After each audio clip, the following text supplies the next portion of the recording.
Hello everyone. कभी कभी हम करियर में फाइनेंस में इश्यूज फेस कर रहे होते हैं, फैमिली में डिस्प्यूट्स हो रहे होते हैं, हेल्थ इश्यूज फेस कर रहे होते हैं, लाइफ में स्टेबिलिटी उतनी नहीं फील हो रही होती, मेंटल पीस नहीं रहता, लाइफ उतनी स्मूथ नहीं लगती।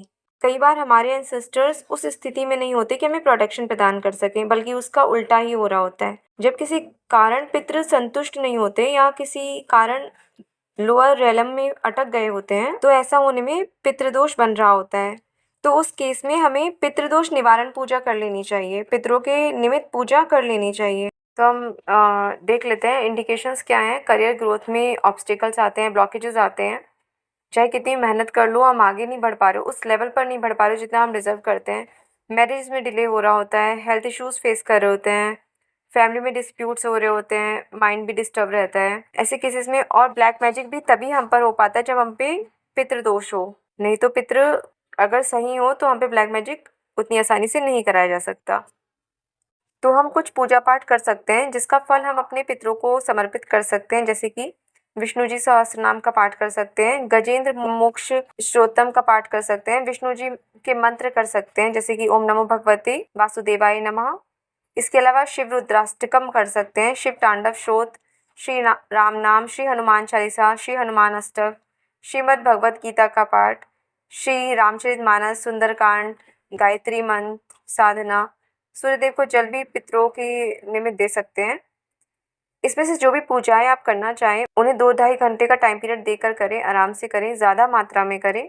जैसे विष्णु सहस्त्रनाम कर रहे हैं, गजेंद्र मोक्ष पाठ कर रहे हैं, तो एक विष्णु सहस्त्रनाम पाठ, 5 या 11 गजेंद्र मोक्ष पाठ, एक विष्णु अपराध क्षमा श्रोतम पाठ, विष्णु भगवान जी की मंत्रों की माला, एक माला जप कर सकते हैं, 5 माला कर सकते हैं या 11 माला कर सकते हैं ओम नमो भगवते वासुदेवाय मंत्र की, या हरे कृष्ण कृष्ण कृष्ण हरे हरे, हरे राम राम राम हरे हरे मंत्र की जाप कर सकते हैं।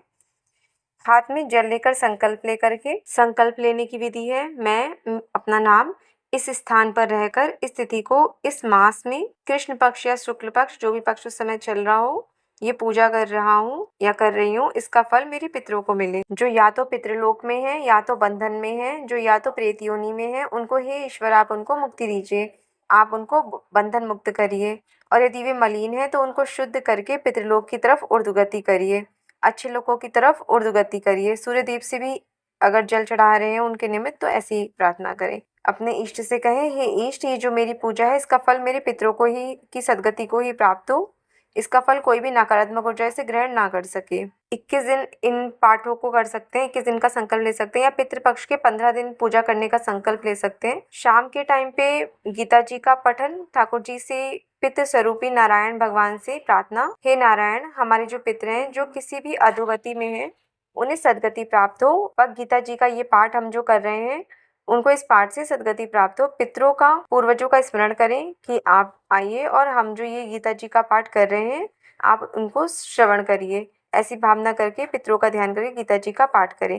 पितृपक्ष के 15 दिन जब भी पूजा कर रहे हैं गीता जी का पाठ भी उन्हीं दिनों में शाम के टाइम कर सकते हैं। पूजा करने के बाद क्षमा प्रार्थना कर लें। हे ईश्वर, जाने अनजाने मेरे द्वारा रात दिन सहस्त्रों अपराध होते हैं, मैं आपका दास हूँ, ऐसे समझकर मेरे उन अपराधों को आप क्षमा करें। हे ईश्वर, मैं आवाहन नहीं जानता, विसर्जन करना नहीं जानता, पूजा करने का तरीका भी नहीं जानता, ईश्वर मुझे क्षमा करें। हे ईश्वर, मैंने ये जो मंत्रहीन, क्रियाहीन और भक्तिहीन पूजन किया है वह सब आपकी दया का ही फल है। मैं आपकी पुत्री हूँ, आपका पुत्र हूँ, अज्ञान से, भूल से अथवा बुद्धि भ्रम के कारण मैंने आपकी पूजा सेवा में जो भी न्यूनता या अधिकता कर दी हो वह सब क्षमा करें और मुझ पर प्रसन्न हुए। आप प्रेम पूर्वक मेरी ये पूजा स्वीकार करें और मुझ पर सदैव प्रसन्न बने रहें। आप अपने अनुसार देख लें कि आपके यहाँ कितना पितृ दोष हो सकता है या कितने पितृ नाराज हो सकते हैं या उस लेवल की अच्छी गति में उठे हुए नहीं हो सकते, तो आप उसी अनुसार उतनी ही मात्रा में उनके निमित्त पूजा पाठ करें। अगर आपको लगता है कि किसी की मृत्यु के समय वो बहुत ही परेशान था, किसी बहुत पीड़ा में था, तो उसके निमित्त फिर ज़्यादा पूजा करें, उस केस में फिर ज़्यादा पूजा करें।